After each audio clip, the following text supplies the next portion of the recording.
Hello, everyone. From that clickety clack sound, it's time for TV Oblivion, the podcast. I'm your host, Pete Costanas. This is episode 6, season 1. Today's date is June 18th, 2022. And thank you for joining me today. I have an interesting show coming up. I have an interesting lineup from each show from each decade that the shows were right now are largely forgotten and rarely syndicated in the airwaves of television. Right now, the program will go into a commercial break, and this program is brought to you by Maxwell House Coffee. And here's a commercial from the 1950s with that famous percolating sound. Oh, it's a beautiful sound. I bet it smells so good when you hear that or see it. So here we go.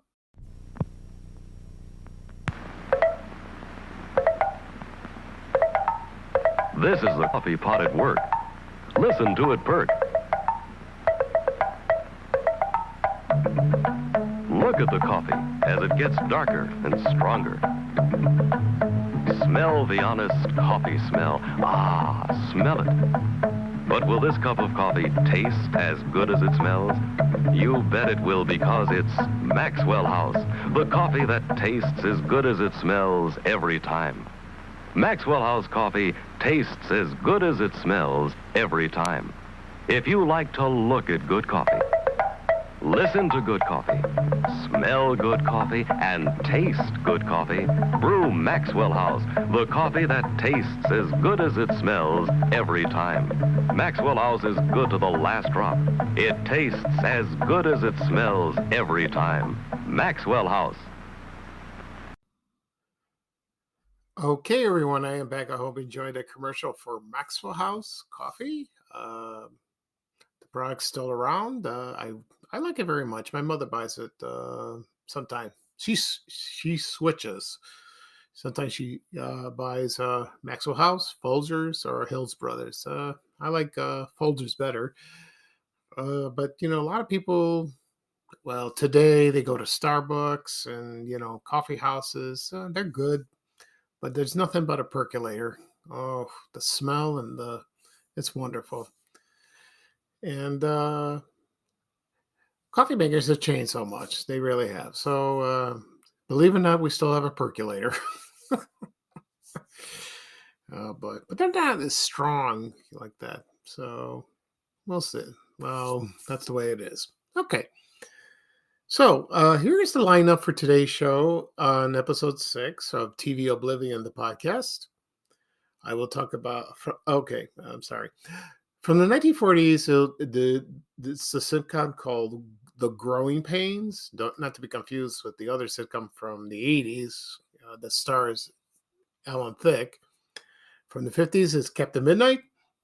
The 1960s would be Shindig, the dance show. From the 1970s will be Apple's Way. 1980s will be A.K.A. Pablo. That show makes me laugh. From the 1990s, there was a TV show called Birdland, and in the 2000s will be Joey, that starred Matt LeBlanc. This one's interesting. I like that one. And if you're tuning in, please follow me on my podcast. Please subscribe to TV Oblivion, the podcast. It's found on Apple Podcasts, Google Podcasts, Stitcher, anywhere where podcasts are available, Amazon Music. Also, I think I'm on Audacity. I just found out. Yeah. So if you tap the app on your phone, you will find me there. Also have a YouTube channel called TV Oblivion. Please check it out. I am there. Also, I have my other podcast, Vanishing Counterland Stories. It's available of everything everywhere where I mentioned. Yeah, please subscribe to that. I will do another podcast of Vanishing Counterland Stories tomorrow. Yeah, tomorrow morning I will do one.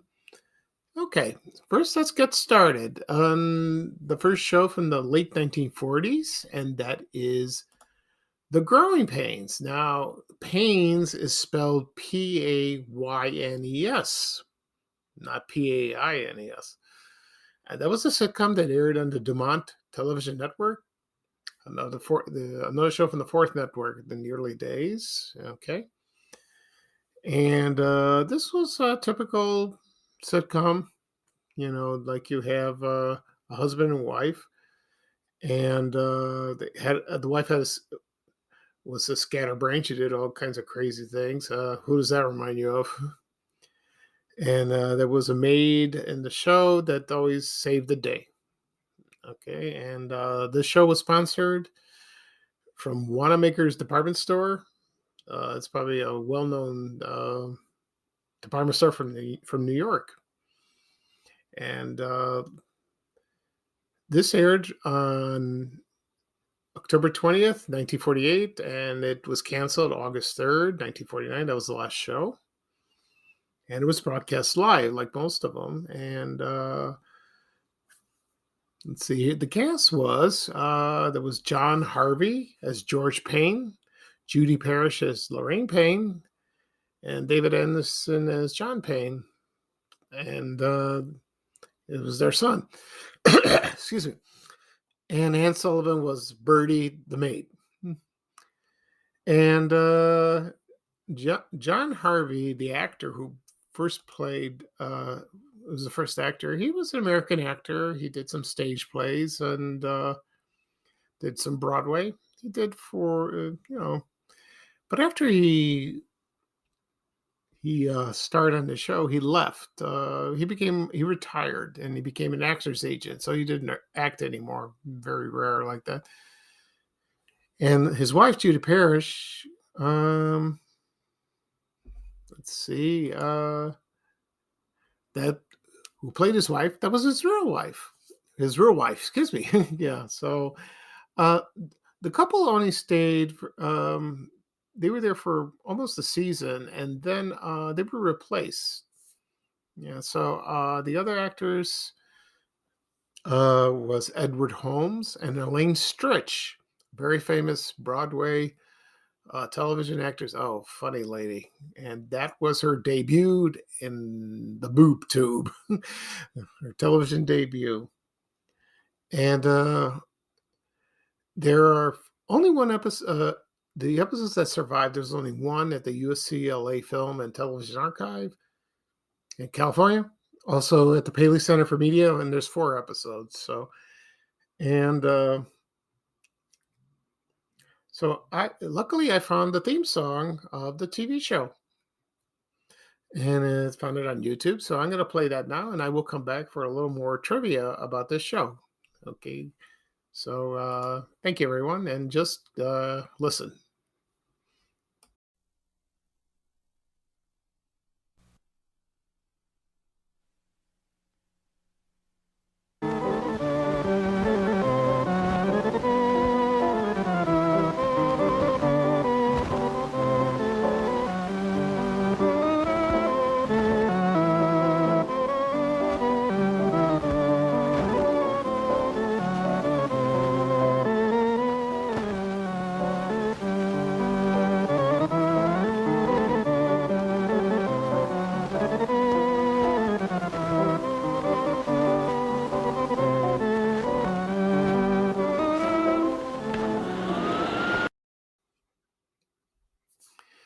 Okay, everyone, I'm back. That was the theme song for Growing Pains. There's no announcer or dialogue, it's just music. Interesting trivia about Elaine Stritch.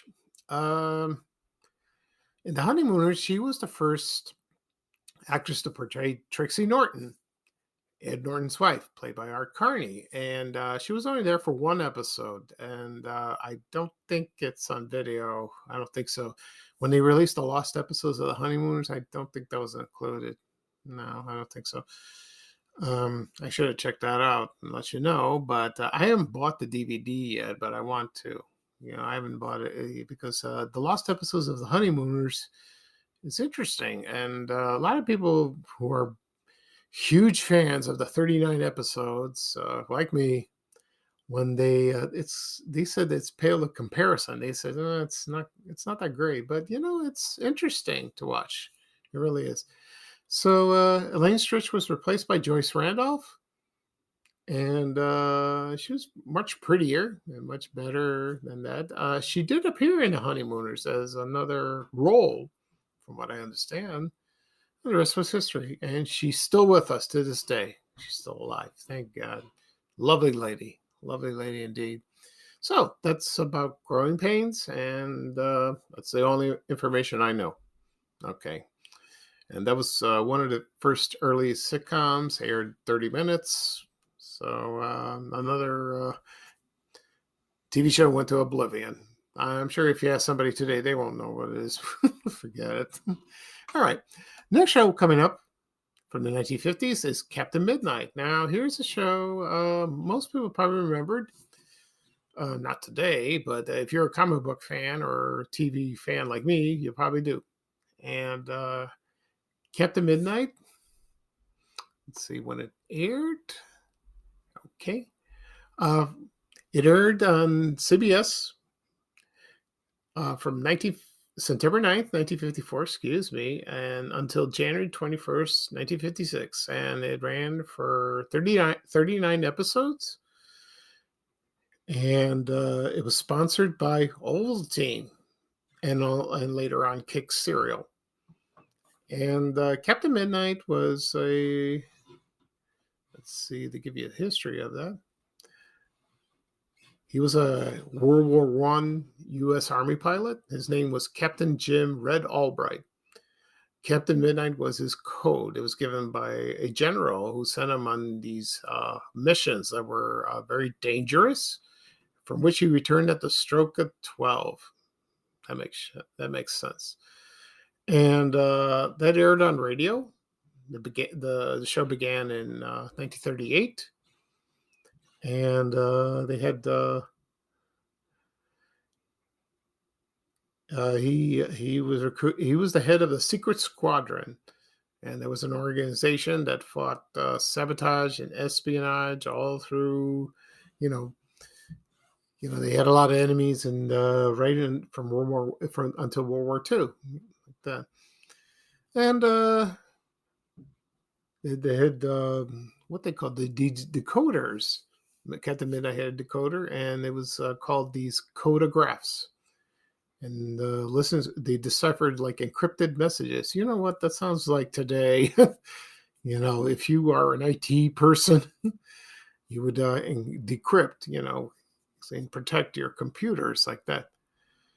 And let's see. And the characters, there was Captain Midnight. He had a ward, a young man. His name was Chuck Ramsey, and there was Icky Mudd, and some other agents as well. And the enemy was Ivan Shark.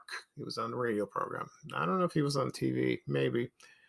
And also the Barracuda, also Baron von Karp, not Crap.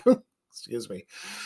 It was he was a Nazi World War II villain.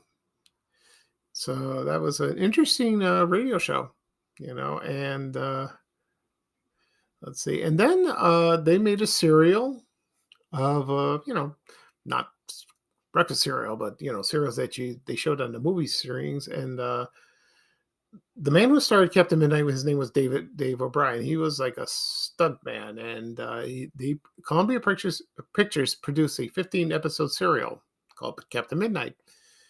Some were different. Some of the characters were different. They didn't have the Secret Squadron. They had, but Captain Midnight had a masked secret identity, so nobody knew who he was, like that. And the serial aired on television later on, and I never saw it, but that sounds interesting. I would catch a glimpse of that. And then the show went into television. Difference was that starred an actor named Richard Webb, and he was a veteran of the Korean War, and he held the Secret Squadron. The only character from the radio show was Icky Mudd, and that was played by Sid Melton, who is famous for Alf Monroe from Green Acres. It was funny, man. And another regular character was Dr. Tut Jones, and he was a scientist, and that was played by character actor Olan Soul, or Soul, his name. You know him from the voice of Batman from the 70s and 80s, the Super Friends. He was from the radio program and the TV program, but not the serial. I don't think he was there. Okay. So, right now I'm going to play the theme. Well, it's not the theme song Captain Midnight. It's a commercial that featured Richard Webb as Captain Midnight, and he is explained the sponsor. The sponsor was Ovaltine, so he was hawking the product. So once I play that, I will come back and I'll give you a little trivia about that. Okay, thank you. Captain Midnight! Brought to you by Ovaltine. Chocolate-flavored Ovaltine. Delicious, nutritious, instant Ovaltine. A fortified food drink that tops them all. Now for a visit to the Secret Squadron Hall of Fame. Well, here we are, Pat, Peggy. Every one of these great athletes is a member of the Secret Squadron. Gee, Crazy Legs Hirsch. Yes, one of football's all-time greats. And Duke Snyder, a real big leaguer and home run slugger for the Brooklyn Dodgers. Peggy, you should know who this is. Florence Chadwick. Yes, Florence holds the world's record for swimming the English Channel, the only woman ever to swim it both ways. Let's join her on the beach. Florence, how do you keep yourself in condition? By getting plenty of sleep, exercise, and the right kind of foods. And I drink chocolate-flavored Ovaltine. Remember, I said Ovaltine. An athlete wants real nourishment, not just a flavoring for milk or a drink with just a few vitamins. Right, Florence. Athletes do need the right kind of nourishment, and Ovaltine gives you extra vitamins, minerals, and other important food elements. And chocolate-flavored Ovaltine is delicious, too. Right again, Florence. Boys and girls, drink your Ovaltine every day, just as Florence Chadwick says. Get chocolate-flavored Ovaltine.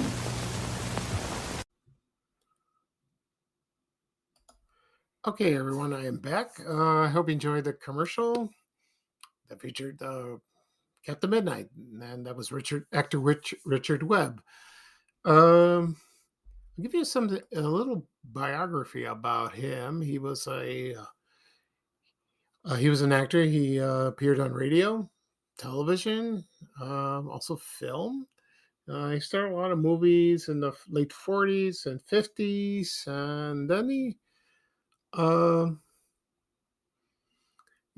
lot of television. I remember him on an episode of I Dream of Jeannie. He was there, and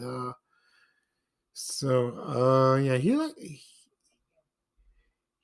a long life, but then he had problems, and then he committed suicide, and he died on June 10th, 1993. That's a shame. That's terrible, And but when I saw him in a couple movies, he was very good. I liked him a lot, and this role was perfect for him as Captain Midnight. And interesting trivia about when he filmed the commercials for Ovaltine, he hated that product. He said it tasted terrible. I'm sure he meant like it tastes like crap. He didn't like it. So Ovaltine, I've had a couple times, but I'm a Nestle Quick guy. I like that. Still do. And let's see. So another interesting thing about the show was went into syndication, and they changed the name of the show. And because Ovaltine was no longer the sponsor, and there was a company called the Wander Company, and they owned the rights to the character. And they changed it from Jet Jackson Flying Commando. I don't know why. That sounds strange. And they dubbed all the Captain Midnights. And which is that's unusual. I mean, for me, like. And the others, if you wanted a special decoder device and membership kit from Captain Midnight, you will probably send a postcard, and it would say Captain Midnight, Box P, Chicago 77, Illinois. Oh, that's interesting. I bet because Ovaltine was made in Chicago, because the factory was in Villa Park, Illinois. I passed by one time, and now it's condos there. And I don't know where they make it now. It's not here. So I don't. It hasn't been. The show hasn't been syndicated for a while, but I don't know if it's on the DVD. Maybe it is. Probably some not bootlegs, probably public domain. So if you want to go on Amazon or eBay and do a search like that. So that's a interesting. I've seen a few episodes of Captain Midnight. I liked it. It was very exciting.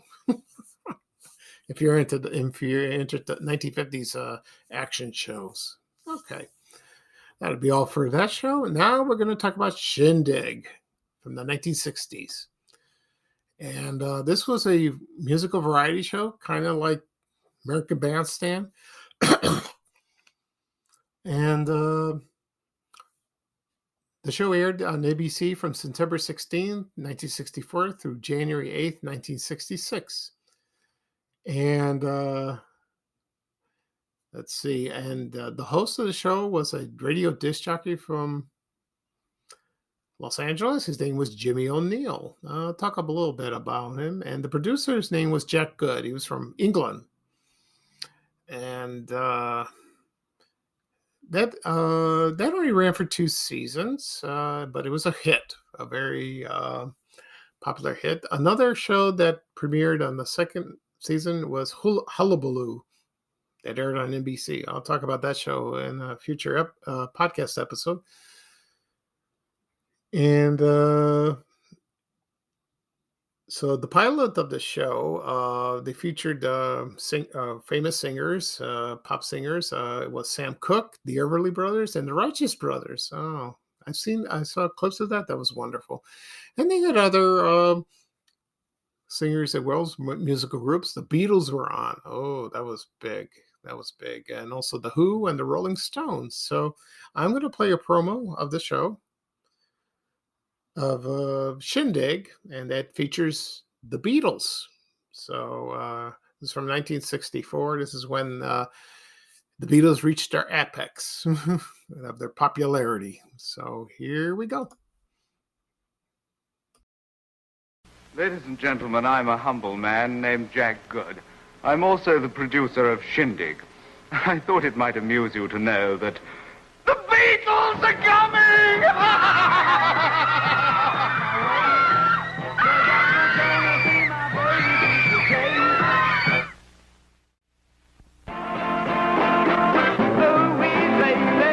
Yes, indeed, ladies and gentlemen.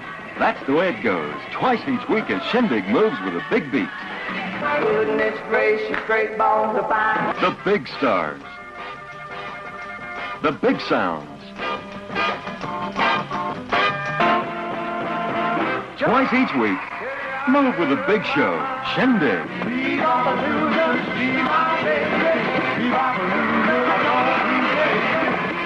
This is Jimmy O'Neill inviting every single one of you to move with the swinging music of young America. Twice each week, swing with Shindig.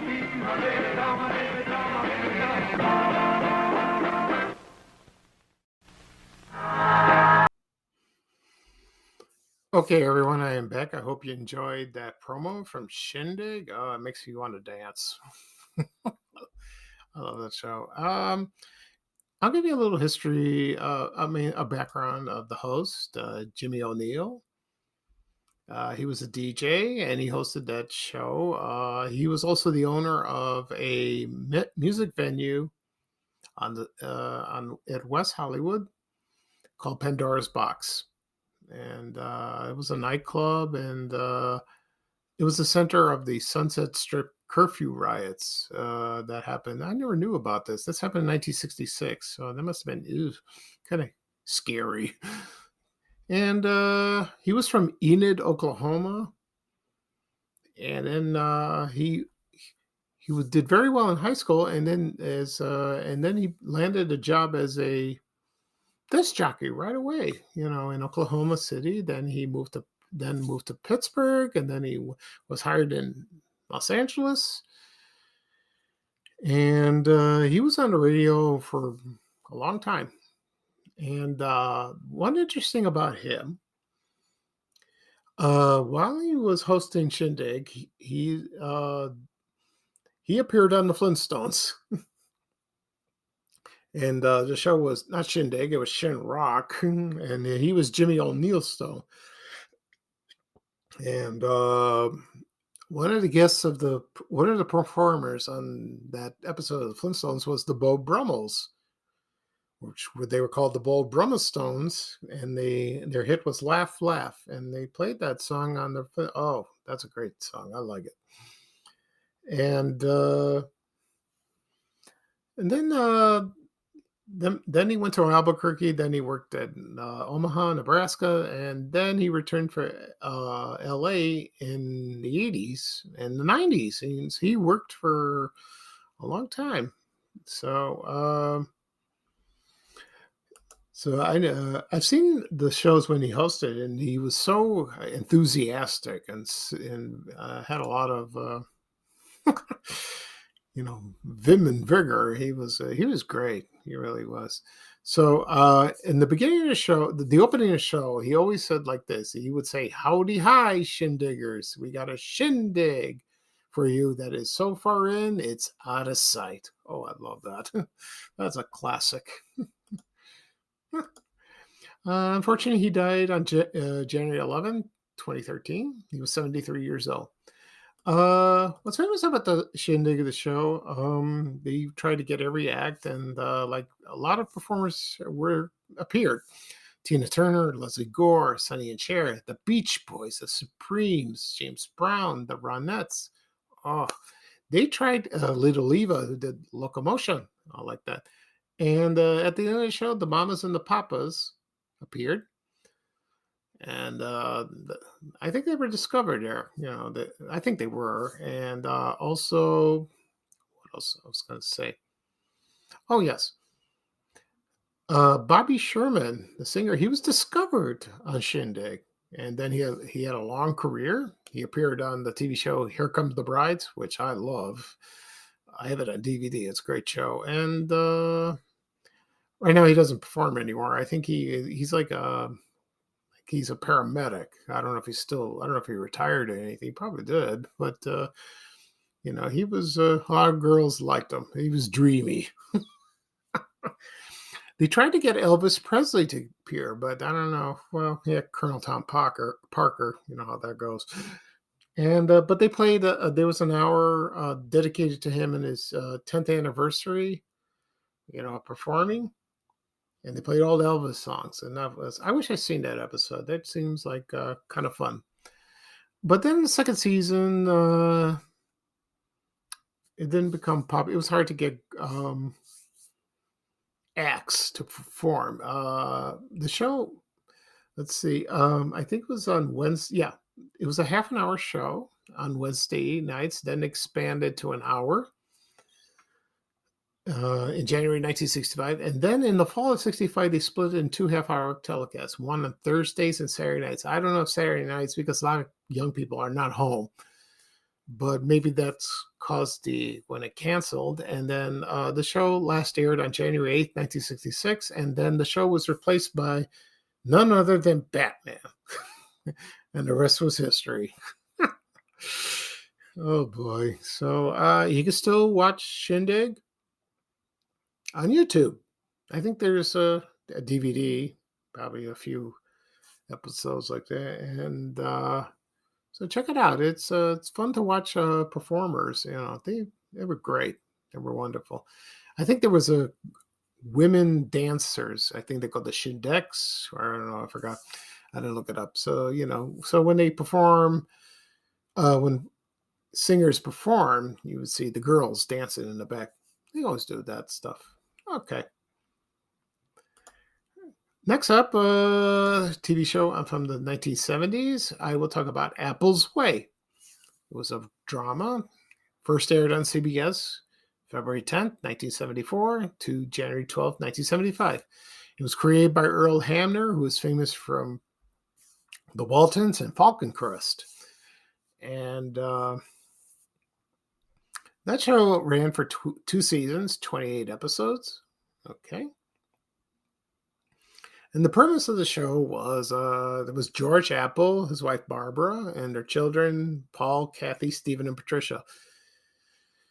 And they moved from L.A. to George's hometown of Appleton, Iowa. And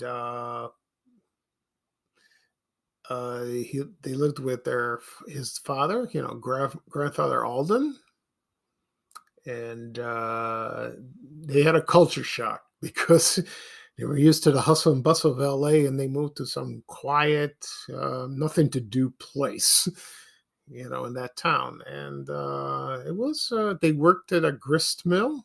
That was the background.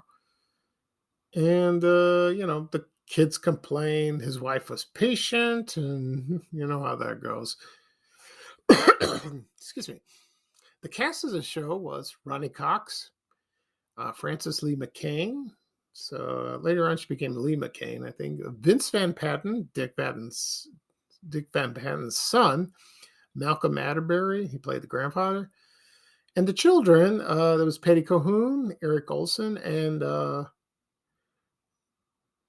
let's see. And for the other daughter, Patricia, first was played by Franny Michelle, I think that's her name. And then Christy McNichol. I think that's one of her earliest TV roles before she went to Family. And I remember seeing this on the show. And when I watched the show, it was pretty good. I liked it a lot. It really did. It was aired Sunday nights.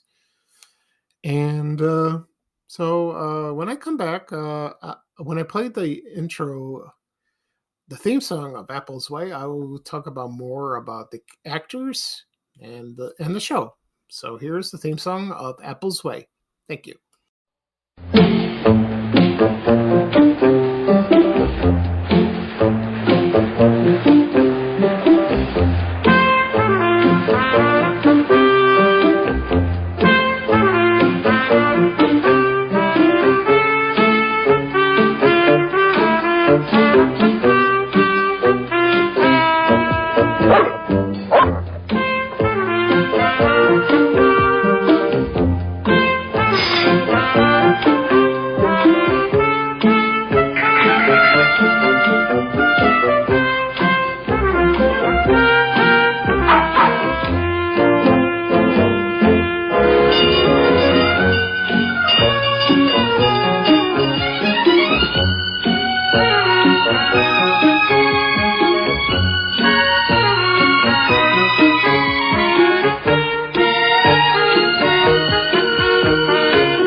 Okay, everyone, I am back. I hope you enjoyed the theme song for Apple's Way.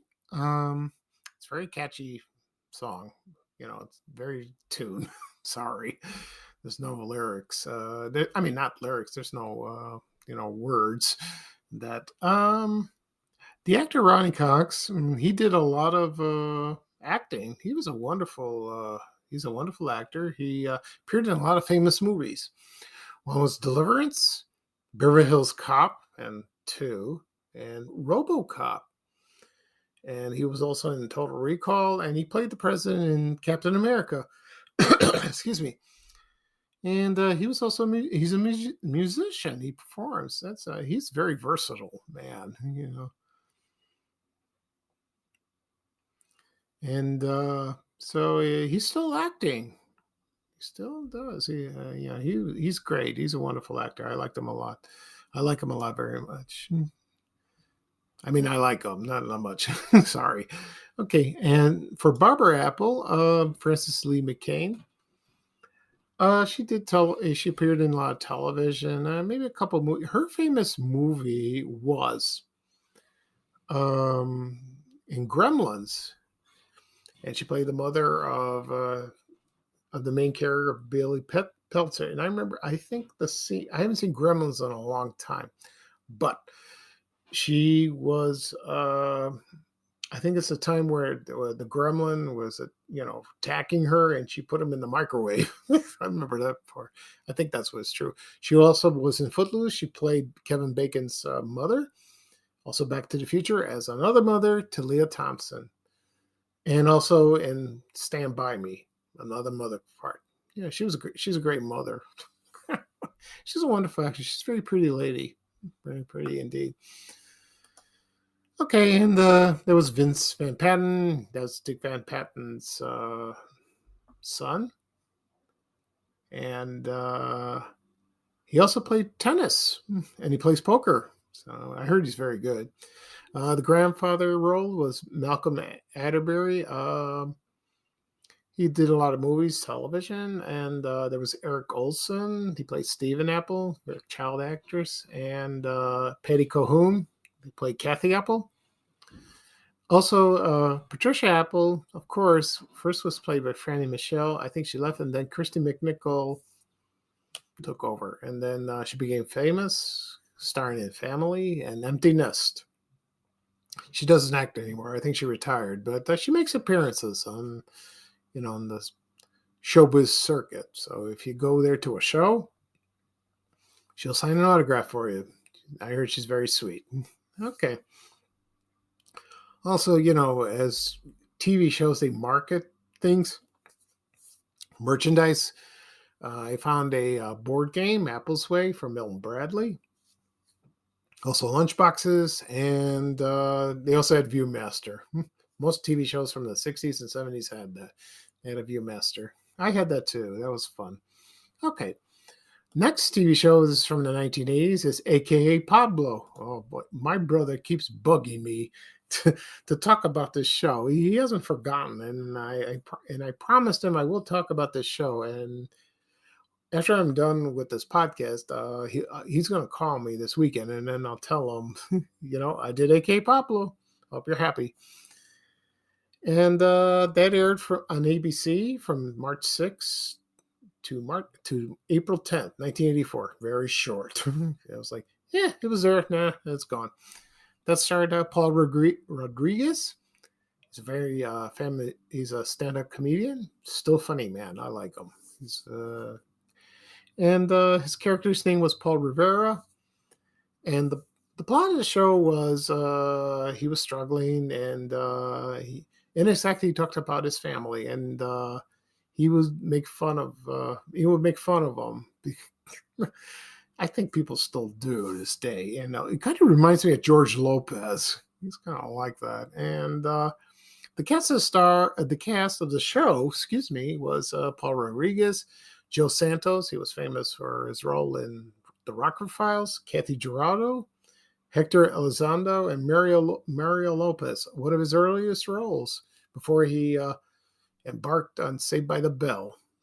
And Hector Elizondo, he was everywhere. He's everywhere. You see him on the show. I like him on Last Man Standing. He's funny. And he was also in Chicago Hope. Another show I'll talk about in the future, that we haven't seen in a long time. And Kathy Gerardo, she was a very famous Mexican actress. She did movies in Mexico, also here. Her famous role, I think, is in High Noon. She was in that. And she was married to Ernest Borgnine, one of his wives. And she also had a relationship with Marlon Brando. Wow, she didn't marry him, thank God. Anyway, that only aired, it only had 6 episodes, which is, it didn't do very well. And so when I come back, I will play the theme song, and then I'll discuss a little bit more about the show. So here we go.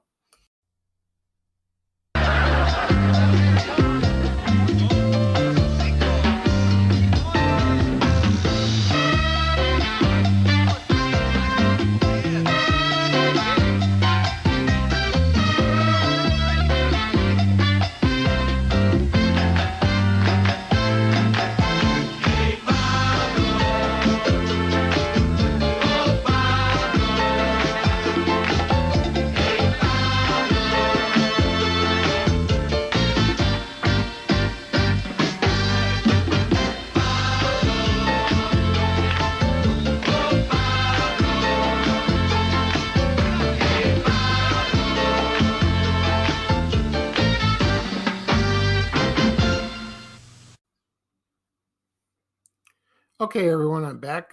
I hope you enjoyed the theme song. I found it on YouTube, thank God. Like I said, this was a bomb. It really was. But I saw a few clips on YouTube. I liked it. That's funny. I remember watching this, and there was one episode that starred B. Arthur. Whenever she's on TV, you start laughing at her, and she was great, and it was wonderful. I don't remember what she did. I don't know what her role was, but she was there, and it was funny. And Paul Rodriguez is still performing. You know, he's still involved with other things, and he's a funny man. I like him. He hosted the new Newlywed Game after Bob Eubanks. I remember that. And he was okay. He was funny. I like his accent. It's cute. Yeah, wonderful man. Okay. Next show I'll talk about briefly is Birdland. That's from the 1990s. That another bomb. Didn't air very long. It premiered on January 5th, 1994. Ended April 21st, 1994. And it starred Brian Dennehy as Dr. Brian McKenzie, and he was a psychiatrist. And he had problems of his own, and he treated patients at Roosevelt Hospital. I think it was, I don't know where that was located. And the cast was CCH Pounder, Lindsay Frost, Julio Oscar Machozo. There was John Rothman, David Packer, Jeff Williams, Kevin J. O'Connor, and Leslie Mann. So I remember, I didn't really watch the show, but I remember the promos. So that was like, it was there, now it was gone. And so I'm going to play like the promo of the Birdland, and then when I come back, I'll talk a little bit about Brian Dennehy, about my memories of him. So here it is. Thank you. Last week, millions watched ABC's newest hit series featuring the star TV Guide calls TV's best actor, Brian Dennehy. Is this my night or what? He's a doctor trying hard to be a dad. Let go of me! I think Ronnie has an illness. I know this is upsetting, but it's treatable. Brian Dennehy, Birdland, Wednesday. Okay, everyone, I am back. I hope you enjoyed that promo. That was very short, and I'll talk about a little about Brian Dennehy. He wonderful actor. And let's see what we got.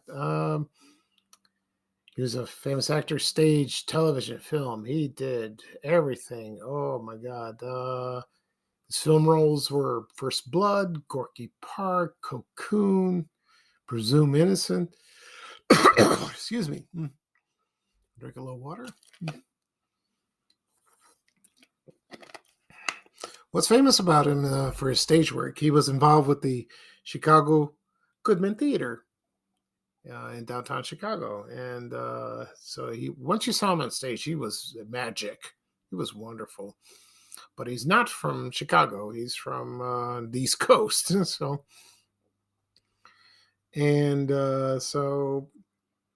his breakthrough role was First Blood. And he was the Sheriff Will Teasel. I remembered that. That was funny. Television shows, he did a lot. I remember him. Well, let's see. His first movie was Looking for Mr. Goodbar, that starred Diane Keaton. And let's see what other famous movies he had. Legal Eagles. You know, and I remember from Cocoon, when I saw the movie in the theater, he was great. He was great in that movie, and it was wonderful. And also, a lot of people remember him from Tommy Boy. That movie's silly. I don't know. But you laugh at it anyway. Okay.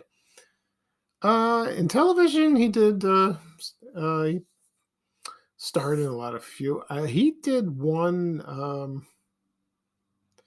Let's see. There was one sitcom he did, The Star of the Family. That was in '82, I think, and that didn't last very long. So that was like about 10 episodes. I'll talk about that in a future episode. But other famous other TV shows well known: Kojak, Lou Grant, Dallas, and also he starred on Dynasty, and he played District Attorney Jake Dunham. And what he did was famous. He brought Alexis Carrington to Dynasty, and that show was never the same. Excuse me. So he's the one responsible for bringing her. Oh boy, I bet he regretted it. But he was only there for 5 episodes, and that's it. So he was a wonderful man. And he passed away on April 15th, 2020, which is a shame, because he was a rare talent, nice man. Okay. And the last show I will talk about is Joey from the 2000s. Oh, boy. And that starred Matt LeBlanc reprising his role as Joey Tribbiani. And from the TV show Friends, let me tell you something about Friends. I watched off and on the show. I'm not saying it's terrible. It's a great show, but I'm not a huge fan of it. It's funny. I've seen reruns from time to time, and there's a couple of them that I liked a lot. I think that was the funniest one in Friends. The funniest thing I see in Friends is where, let's see, Matthew Perry's character, Chandler, he's trying to quit smoking, and and he always goes back and forth, and he makes it so comical. It's hilarious, when he does that. And so now getting back to Joey, that aired on NBC. It premiered September 9th, 2004, and ended April 23rd, 2006. And then it was created by the same people. Sort of the same people from Friends, and it was a spinoff. And I'm surprised because Matt LeBlanc. I'm surprised Matt LeBlanc wanted to continue the character, but I guess he did. Maybe they made an offer he couldn't refuse, And so he was in the show. He's still the same, He's lovable, kind of goofy, But that's what made it work. Excuse me.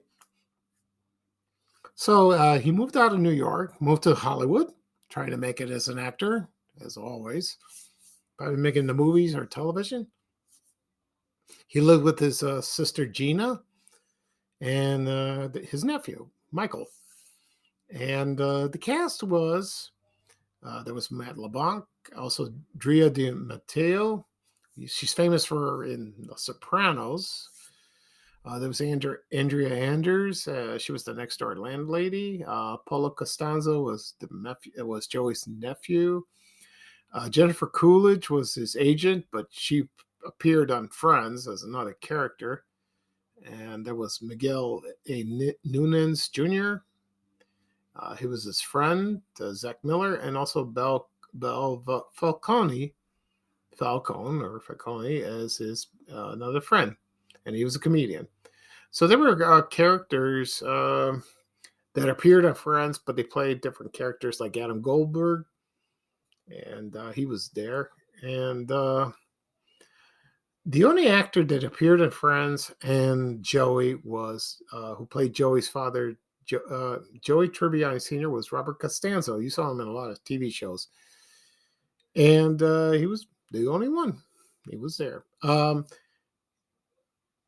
His sister, his sister, did appear on Friends, but it was a different actress, and so I don't remember that like that. So I will play the theme song of Joey, and then I will explain more about the show. So here it is. Thank you.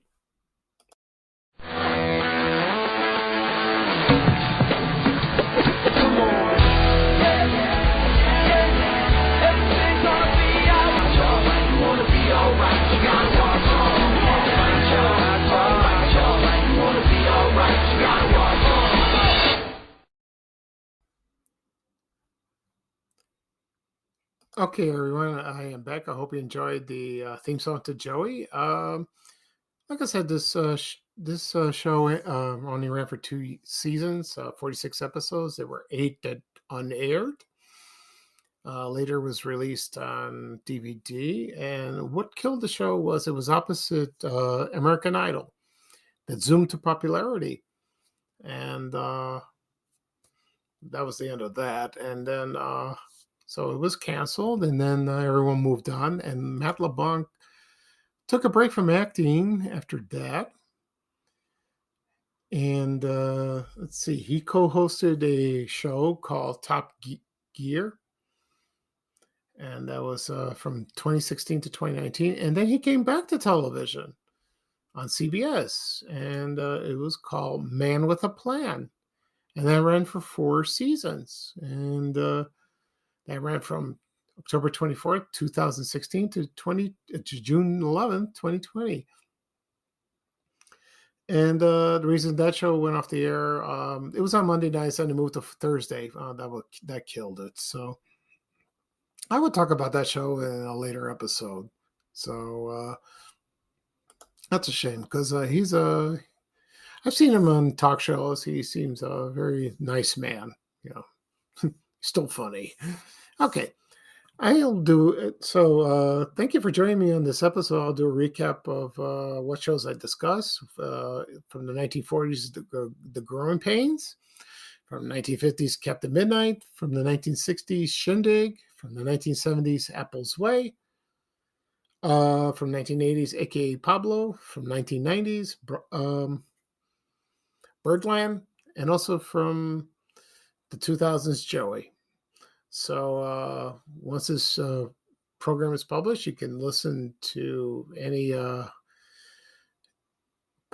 can listen to the podcast wherever podcasts are available. You can subscribe and just hit an app on your phone. And also, I have a YouTube channel, which is the same name, TV Oblivion, and also on my social media accounts on Facebook and Twitter.